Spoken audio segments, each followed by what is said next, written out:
Hey, this is Henry Sanders back with another episode of Real Talk for another daily episodes. I want to first thank our sponsors at Park Bank. Thank you for everything. Thanks for all you're doing. And thank you for supporting us this time of need. I have someone, as you see us together all the time, a good friend of mine, a brother of mine, Michael Johnson, the Boys and Girls Club. How are you doing, sir? I'm doing good, man. I'm the prettier version of you. That's what I'm doing. Thanks for having me on, man.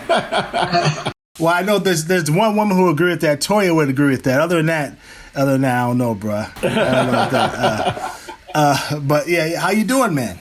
I'm good, man. Just it's challenging, being away from people and not being able to spend, quality time with family, my colleagues, and seeing the kids at the Boys and Girls Club and community partners.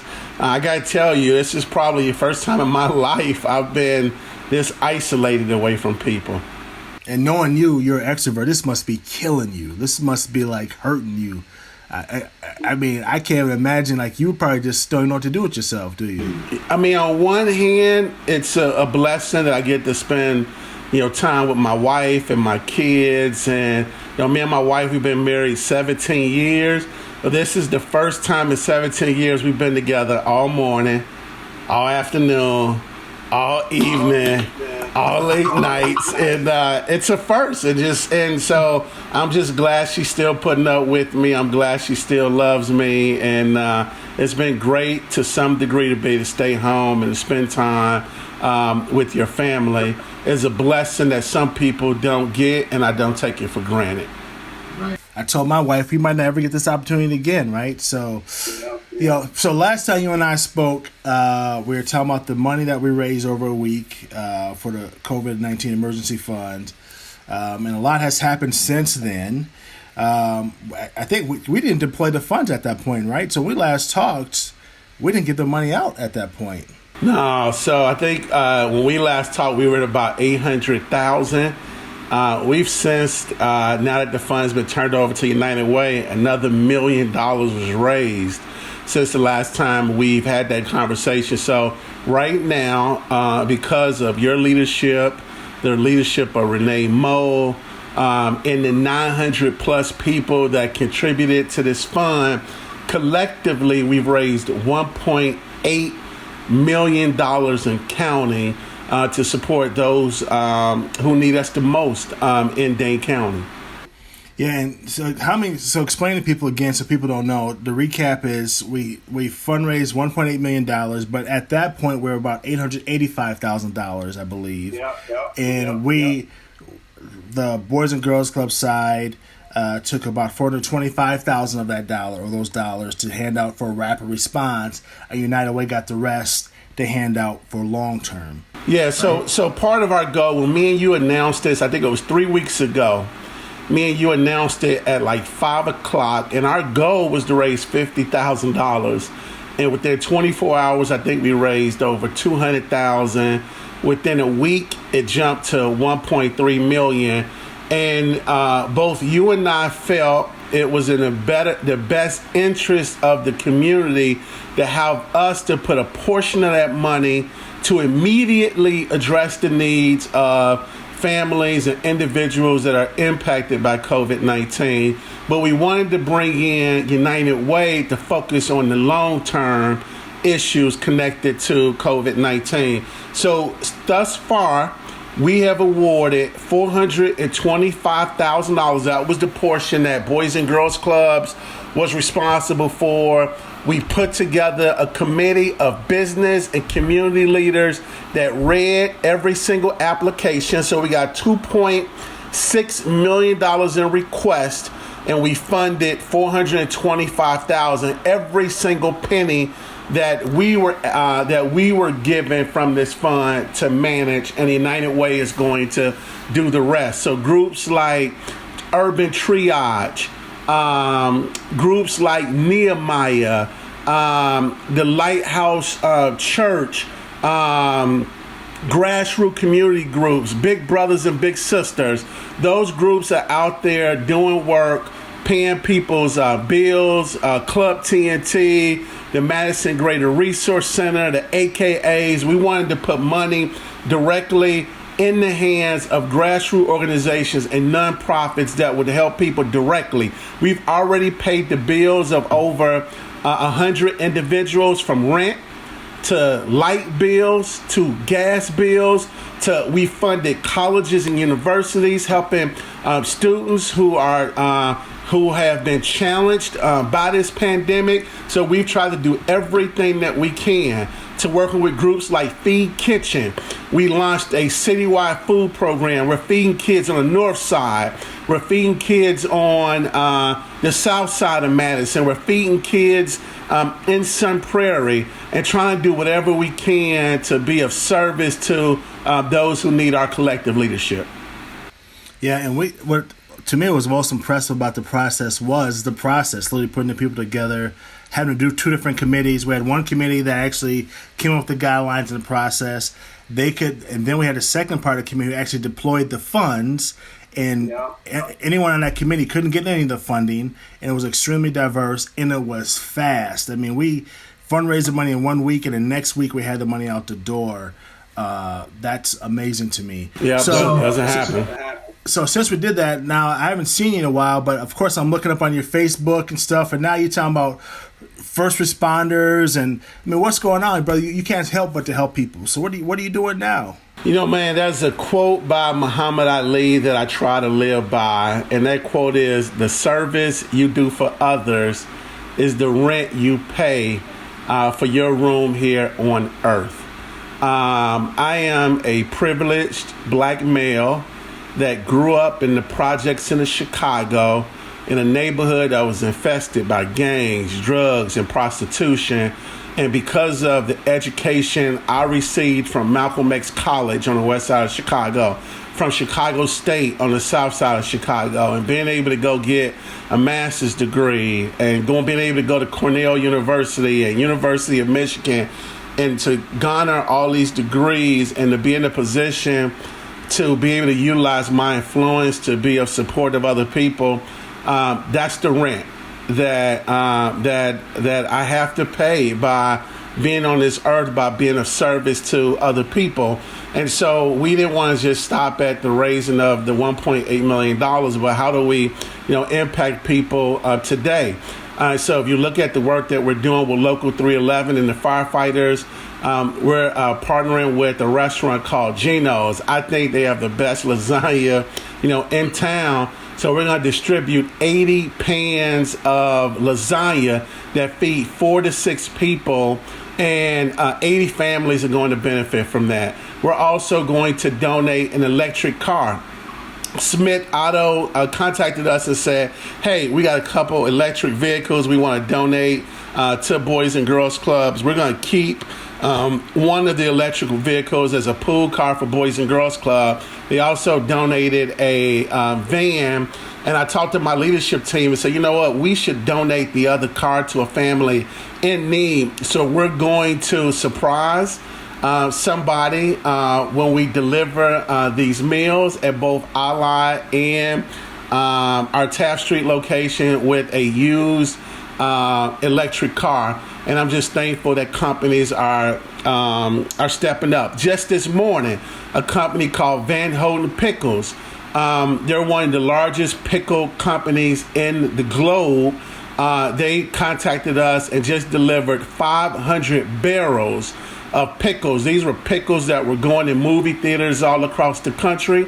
We're going to deliver those pickles to food pantries all throughout Dane County. We're going to deliver those pickles to our kids at Boys and Girls Clubs. Just yesterday, CVS contacted us and said, hey, we got all of these this chocolate and Easter baskets.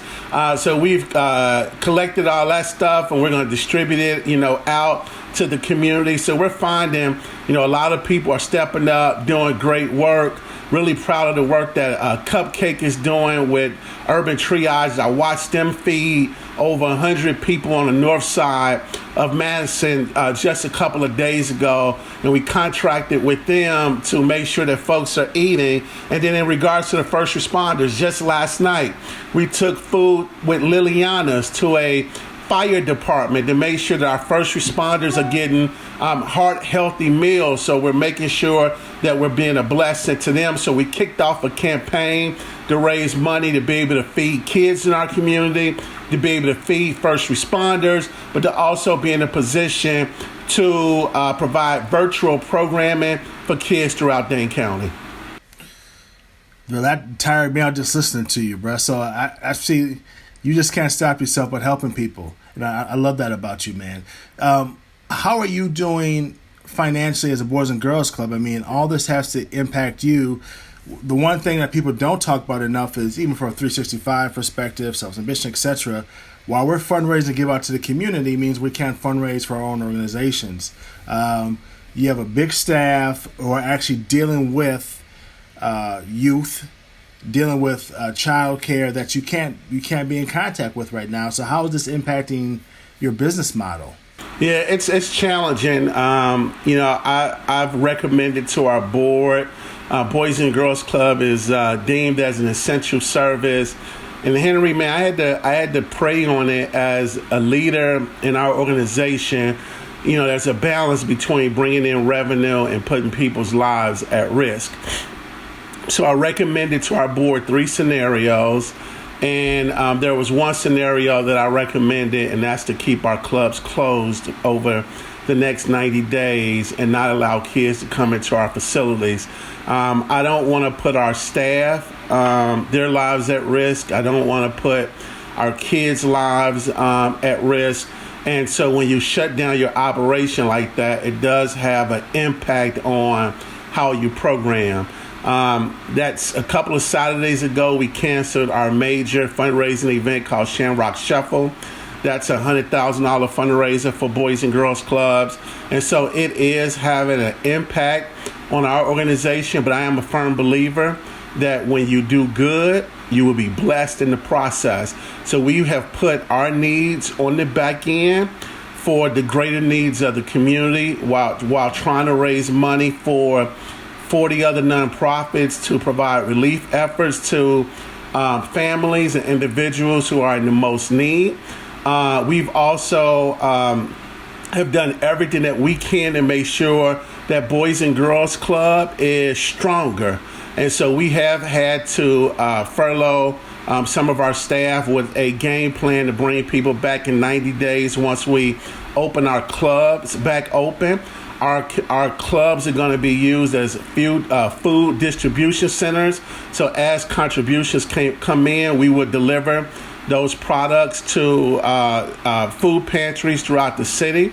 We're also working with Feed Kitchen and other providers to distribute food all over the city to make sure that we're helping not only Boys and Girls Club members, but kids throughout Dane County. You look at the money that we've raised for other nonprofits. This is the work that we have to be doing right now. And then our program team has been working daily to work on a programming model to provide virtual support for our kids throughout Dane County, including our educational staff that's working with the schools to support the academic needs of our kids. And so it is very, very challenging for not only Boys and Girls Clubs, but for nonprofits throughout Dane County and throughout the country. Now, what I will say, the one thing that does give me encouragement, we are seeing, like from the state level, that they're still providing some funding that would come through Wisconsin Shares. We've also seen companies like Coca-Cola. Just last night, Coca-Cola made a $20,000 contribution, to Boys and Girls Clubs to support our relief efforts. We've also the federal stimulus package, I believe, is going to provide some relief. We have applied. Our application was approved, and we just got to figure out what all the details are. And if that comes to fruition and all the things that we're reading in the media is true, this is going to be a blessing to not only nonprofits, but to also small businesses. Wow. So what are you doing right now? You know, you lost a lot of weight for the past year, maybe really 2 years. And what are you doing right now as a black man who you see all these issues going on, that the COVID-19 is really hitting blacks and Latinos in different ways, but it's hitting both communities in a major way. What are you doing to stay healthy right now? Yeah, it's a challenge, man. And I would say, I'm used to getting up in the morning and going to the gym, and now my gym is closed. And when you look at, the number of people who are dying from, the coronavirus, disproportionately African Americans are dying at an alarming rate. So you look at my hometown of Illinois, 15% of the population, Henry, in that state is African American, and yet 42% of the people who are dying look just like me and you. You look at Louisiana, where 30% of the population is African American, and 70% of the people who are dying are people that look like me and you. You look at Michigan, where 14% of the population is African American, and you look at the number of people who are dying, 41% look just like me and you. And then you look in Wisconsin, you look in Milwaukee, and you look at the 1,000 nearly cases that they've had. In that city, 81% of the deaths in that city look like people who look like me and you. So every single day, I am part of that community. I am also at risk as an African American male that is overweight. And so I've tried to make sure that I'm monitoring my blood pressure, and I'm walking every single day, that I'm eating healthy. Right now, me and my wife, we're averaging about 17,000 steps a day. So we get up in the morning, we go walking, we go jogging.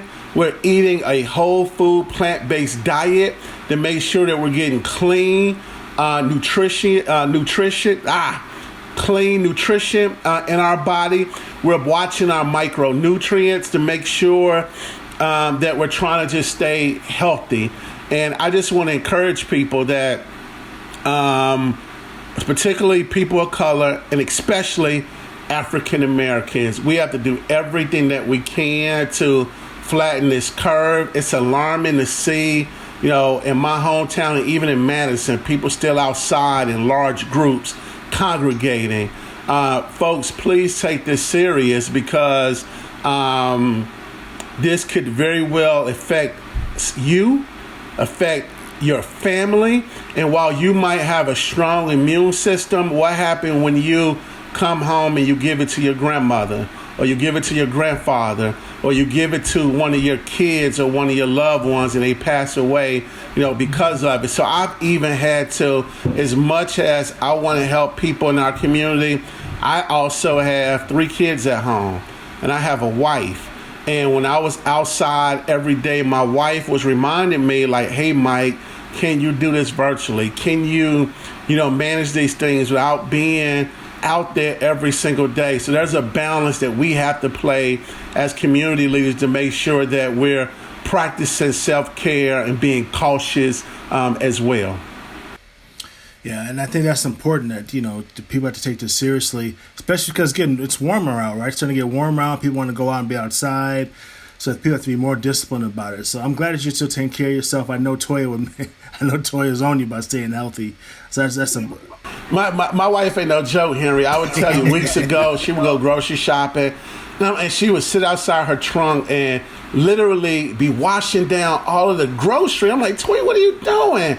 And at first, I thought it was overkill, and she was doing the right thing. She's disinfecting everything. And when you look at our community, the African American community, and you look at large urban cities, you look at urban density, you look at underlying health issues, you look at disparities, in healthcare, you look at residential segregation in housing, and then some of the social class issues that impact African Americans, on top of the epidemic around asthma, the epidemic around high blood pressure, diabetes. It impacts us more than anybody else. And that's why we have to take this seriously. We have to be very, very cautious. And one of the reasons I think this impacts us the most of us are in the service industries, where We're driving buses. We are working as frontline healthcare providers. We are using public transportation, and many people may not be in a position to isolate themselves. And so we got to do a better job making sure that we are protecting those folks and making sure that all of us is doing the right thing to listen to our local municipalities, but those who are CEOs and business owners and board members, that you're making the right decisions that's going to protect the best interests of your employees. Before we go, I want to ask you this question, because I know there's a lot of nonprofit execs out there who are right now trying to make tough decisions, worried about fundraising, worried about staff, all the stuff you're going through. What couple of tips would you give them at this point in time to keep the culture going in organizations, to be transparent with their employees, but also make sure they have an uplifting message, and 3, just to make sure how do they fundraise and sustain things at this point? How would you help them with those things? So I would say, 1, being very, very transparent and communicating with your staff, and show compassion. So while we were going through our process, we talked to every last one of our employees through Zoom. We had different workshops, for them. And in some cases, based on what's going on with the stimulus package and unemployment, in some cases, it's probably in the best interest of some of our entry-level employees to be furloughed or to take FMLA. So understanding the variety of different programs that's out there that's going to be in the best interest of your workforce. 2, making sure that your board is aligned with the decisions that you are making and bringing them on board and helping them to understand what the challenges and opportunities are. And then 3, this is not an environment where it's going to be business as usual. So understanding what those challenges are and how you could be of service and a blessing to other people to begin to utilize the intellectual capital of your staff, the intellectual capital of your board and your volunteers, and beginning to launch plans to be a service to those that you normally will be providing and empowering resources to. All right, Michael, so, why first responders? Why did you decide to do first responders? And how much money do you plan on raising for them? Because they're doing a lot of work, and they've been doing this for a long time. First responders on the front line, and this could play out for months. So how much money you have to try to fundraise to help the first responders? I was just messing with you. This computer keep freezing on me, so I'm just teasing Henry. So the whole goal is to raise $600,000. We want to raise $100,000 to provide free meals to first responders all throughout Dane County. Boys and Girls Club every year through Bike for BGC usually raises about $500,000, and we always choose a project to whether it's building out the new Sun Prairie Boys and Girls Clubs or putting a dental clinic inside of one of our Boys and Girls Club. So we got with our team and said, well, what project do we want to take on this year? So we're allocating $100,000 to feed first responders, and we're going to partner with 20 different restaurants throughout Dane County to put a little bit of money in their pockets, but at the same time feed police, fire, EMS, nurses, and to be able to support them. The other $500,000 will be to fuel our work around virtual programming over the next 4 to 5 months, but also help us feed kids throughout Dane County. So we've just repurposed our annual fundraiser to be able to support kids in our community, to feed kids in our community, but to also feed first responders, but put some money in the pockets of our small restaurants throughout Dane County. Well, it's great work, and we thank you for being selfless, as you and I always talk about, and also helping the first responder. I think this is something that was going to be needed for a long time. The people doing the work on the front lines who are tired and worn out, they need help, they need support. So any love you can give them is great. And I hope that you keep fundraising for Boys and Girls Clubs, because we need the Boys and Girls Clubs to shine, especially all the programs you do for our kids, Avid Tops, just to name one of them.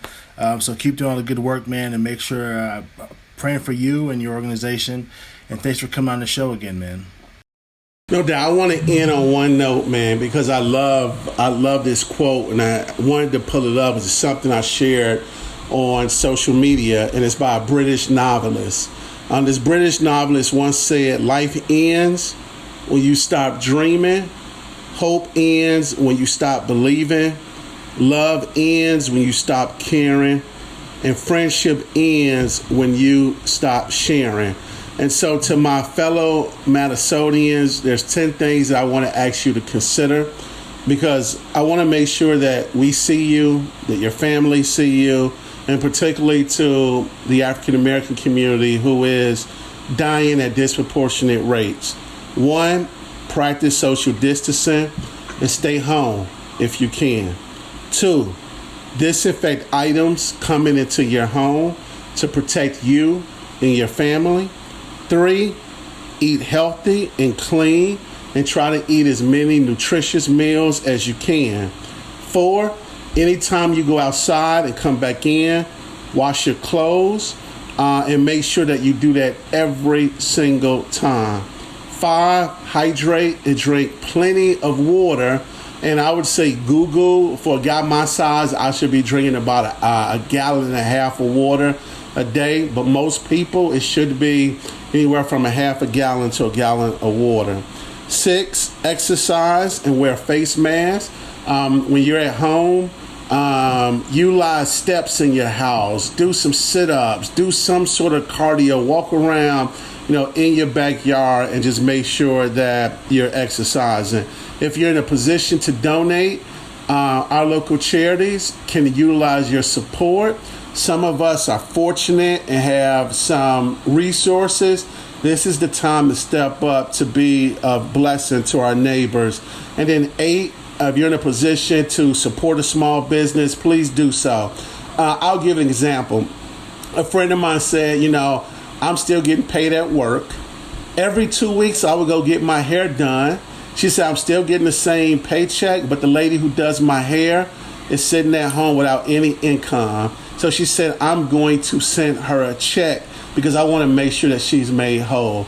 If you're in a position to do that, do things like that. Number 9, check on your family and your loved ones and do wellness checks. And number 10, encourage any young people that's in your pathway to participate in virtual learning programs. That's my message. Henry, thank you for having me. God bless you for all the stuff that you do in this community. Madison 365 is an amazing platform to be to share all the great things and challenges that our community face. So thank you as well.